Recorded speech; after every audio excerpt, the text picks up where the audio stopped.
ऐसी भक्ति हो कि उसके आगे काल को भी झुकना पड़ जाए। सुखदेव जी कहते हैं फिर हमारे इन्हीं ध्रुव जी के वंश में आगे वंश वर्णन की कथा को सुनाते हैं, वंश का वर्णन करते हैं। आगे महाराज अंग होते हैं और अंग के यहाँ एक पुत्र हुआ है, नाम है वेन। और वेन पापाचारी दुराचारी संतों ब्राह्मणों का अपमान करने वाला है, इसलिए संतों से एक दिन कोई अपराध कर दिया होगा संतों का, तो संतों और ब्राह्मणों की फटकार मात्र से उसके प्राण चले। उस गद्दी पे राजा ने ये तो वेन के शरीर का मंथन किया गया और उस शरीर के मंथन में सबसे पहले निचले भाग का मंथन हुआ। निचले भाग के मंथन होने पर एक काला काला पुरुष प्रकटा, जिसे संतों ने कहा निशीत बैठ जा। संतों का मत कि उसी के आगे चल करके जो वंशज हुए वो निषाद इत्यादि होते हैं।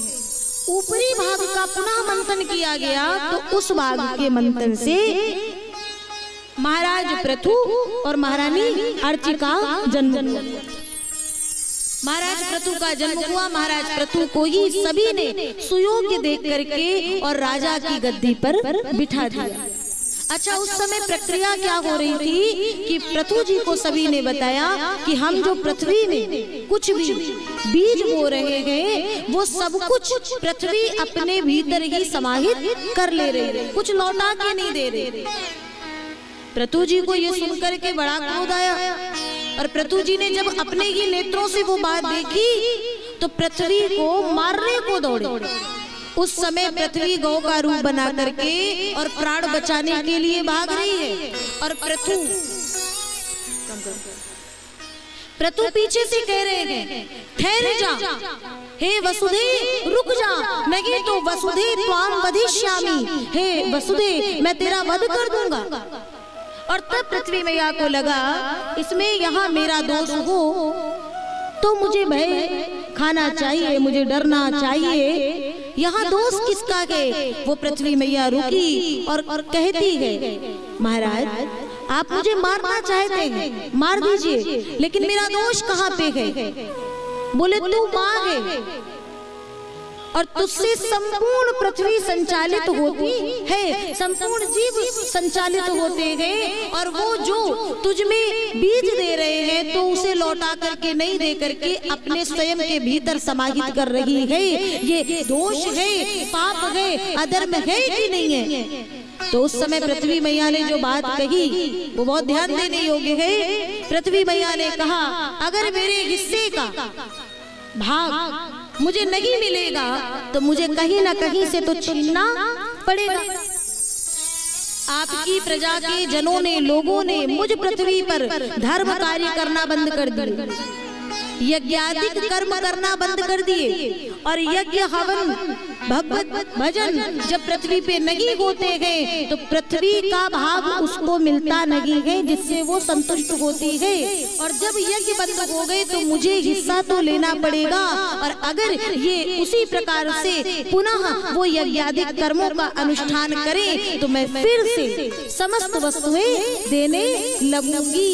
कहने का भाव जिस पृथ्वी पर और जिस भूमि पर, जिस स्थान पर अधिक समय तक यज्ञादिक कर्म नहीं होते हैं, कोई भगवत अनुष्ठान नहीं होता है, धीरे धीरे वहां अकाल की स्थिति होने लगती। इसलिए समय समय पर हर क्षेत्र में, हर भूमि पर यज्ञ इत्यादि होना अत्यंत आवश्यक है। तो हमारे पृथु महाराज ने उस समय जिन जिन वस्तुओं की आवश्यकता थी पृथ्वी मैया से ली, गौ के रूप में है दोहन किया और बाद में प्रजाजन जब सभी सुखी हो गए, प्रसन्न हो गए तो हमारे पृथु जी ने अश्वमेघ यज्ञ किए। 1 2 नहीं 99 अश्वमेघ यज्ञ किए। और कहते हैं जो 100 अश्वमेघ यज्ञ कर लेता है ना वो इंद्र पद का अधिकारी हो जाता है। अब भैया इंद्र घबराया, कहीं महाराज पृथु मेरी कुर्सी न लेना चाहिए। तो भगवान ने पृथु जी से पूछा पृथु जी इतने यज्ञ क्यों कर रहे हो, क्या इंद्र पद में बैठना चाहते हो। बोले नहीं नहीं, हमें तो बस आप एक काम करो, हमें 1000 श्रवण दे दो, 1000 कान दे दो। क्यों? बोले जिससे कि 2 कान आपकी कथा सुनते सुनते कभी तृप्त होने लगे, कभी अघाने लगे, लेकिन 1000 श्रवण होंगे तो वो कभी तृप्त जल्दी नहीं होंगे। तो मुझे 1000 श्रवण दे दो। बोले महाराज अगर 1000 कान लगा दूंगा इस देह में तो देह की जो संरचना है वो बिगड़ जाएगी। तो एक काम करता हूँ, आपके साथ में वर देता हूँ जगत के हर एक अपने भक्त को कि जो मेरी भक्ति करेगा उसके श्रवण में मैं सुनने की, भजन भगवत कथा भगवत भक्ति सुनने की 1000 करोड़ों श्रवणों की क्षमता प्रदान करता हूँ। उसके श्रवण कभी तृप्त नहीं